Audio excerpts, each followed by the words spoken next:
Now, some senior members of the AmaZulu Royal family say the dismissal of officials attached to King Misuzulu KaZwelithini is an orchestration to destabilise operations of the Ingonyama Trust Board for personal gains. Now, the members further say this is also aimed at destabilising reconciliation within the family. The members held a media briefing in Durban earlier today. They were led by Prince Thokozani Zulu, who is backing Prince Ismagade as the heir to the Zulu throne. Among the officials dismissed by the king is chairman of Ingonyama Trust, Inkosi Thanduyise Mzimela, and Prince Afrika Zulu, who was the king's spokesperson. The royal family also criticized the king for appointing himself as the chairperson of the board of the Ingonyama Trust, and they further raised concerns about the newly appointed Prime Minister of the Zulu Nation, Reverend Thulasizwe Buthelezi, citing that he is inexperienced and holds no knowledge about the Zulu culture as well as customs. Well, for more on this discussion, let's welcome political analyst Dr. Fikile Vilakazi. Doctor, a very good evening to you. Thank you so much for your time. Look, an ongoing battle in the royal house, the latest being the allegations from the Prince Ismagade camp, basically saying the self-appointment to the chairpersonship of the Ingonyama Trust, what should have been the process of appointing, what should actually have been the process, rather, of appointing this position, according to you?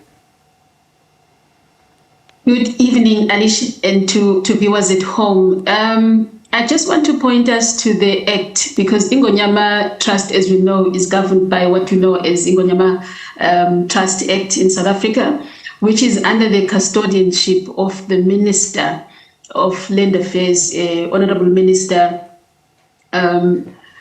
who should be then having some kind of responsibility in making sure that the trust is governed and led properly in relation to the requirements of the Act, but also that it upholds the Constitution. So I just wanted to point that out. But first, Ingonyama, in terms of the trust, is the sole trustee. So there is that role for Ingonyama to act as a sole trustee. But then the Act makes provision in terms of then how should the other members of the trustee, like the chairperson and other portfolios, be nominated. And there you see a role coming in for government. So the ministry has got a particular role to sort of support and advise Ingonyama. But the idea is that the trust has got to function in ways that first and foremost appreciate the role of the Zulu kingdom, but also appreciate the Constitution. So it's the coming together here of traditional leadership and the state in terms of governance of Ingonyama Trust. So in this particular case, one then would imagine that in the appointments of other portfolios like the chairperson of Ingonyama Trust, the king, Honourable Ingonyama, probably should have sought advice to the ministry in terms of the requirements of the Act. But we also know, Alicia and viewers at home, that is not ordinarily a situation that the king would have done. I think in the past you've seen how the Zulu kingdom has nominated, these kinds of portfolios without necessarily involving the state. It has already been the responsibility of the Zulu family. Now, Doctor, how will all these developments then affect the dignity of the throne, which, of course, as mentioned in the briefing, some feel that they are actually undermining customary law and actually don't have the powers to forge ahead with these decisions pertaining to the current court case that is currently ongoing as well?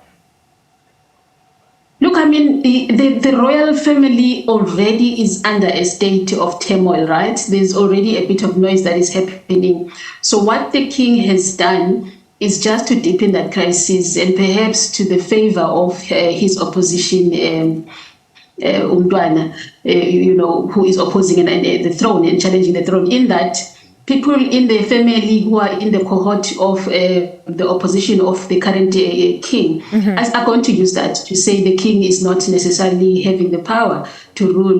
They're going to have allegations like, why would you want to appoint yourself as a chairperson if you don't have interest for personal gain, if you don't have interest of corruption, and even expel your own spokesperson in this particular case. So it is likely to deepen mistrust, perhaps on the side of the current king, also linked to the issues of the court processes that are going on. As you know, that those processes are under challenge at the moment. The president comes in as well there, needing to challenge, but also set up a committee for investigation and reviewing the process that put the king into the throne. So the manner in which the king is acting at this point is in my view, perhaps in the view of South Africans as well, maybe just deepening the turmoil that we are seeing and even creating more doubt. But I'm very, very sure that the opposition is going to use it as a character assassination project to say, can you see how your king is acting? Actually has got no interest for the people of the Zulu nation. He just wants to come closer to the coffers of the trust. Be that true or false is something that I think, as citizens need to watch and see. But what it does is exactly that. It just stirs the pot even further and even deeper into a place of uncertainty. And then, Doctor, on that note, what then could be the ramifications be should the court decide that the whole process of the installation of the king should be started from fresh? It's quite a difficult one, if you look at the reasons behind the judgments, because the judgment is really saying the president did not follow due process because the president was meant to have included the premier and needed to include the minister in the appointment and other procedures, which the presidency of course claims to have followed. And I think if one comes closer to the process and understand how it happened, there is an argument that a customary process has unfolded in that the prince was there. But what it then does, should the process then be undone, it basically brings back the contestations between what I would say customary law in South Africa and democratic systems that we have in place, and the relationship between government and the relationship between traditional leadership. It's just going to throw it into a place of deep conflict, especially towards the elections and the positionality of KwaZulu-Natal.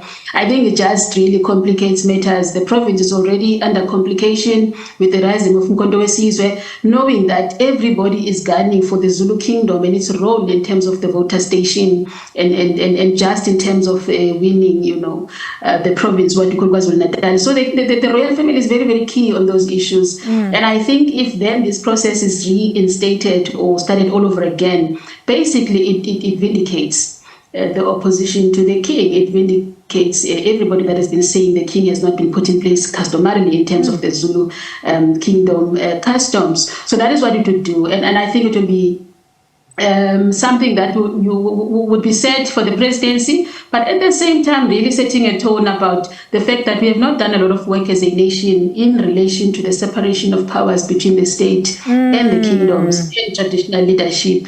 And it's deeply sitting in that conversation about decolonizing ourselves. And what does that look like? How do you decolonize in a context that is democracy, where we acknowledge the powers and the role of our traditional kingdoms that we have as a nation, at the same time uphold the values of democracy. And I think that is what it will take us into, perhaps towards a good conversation as a nation, depending on how it is managed.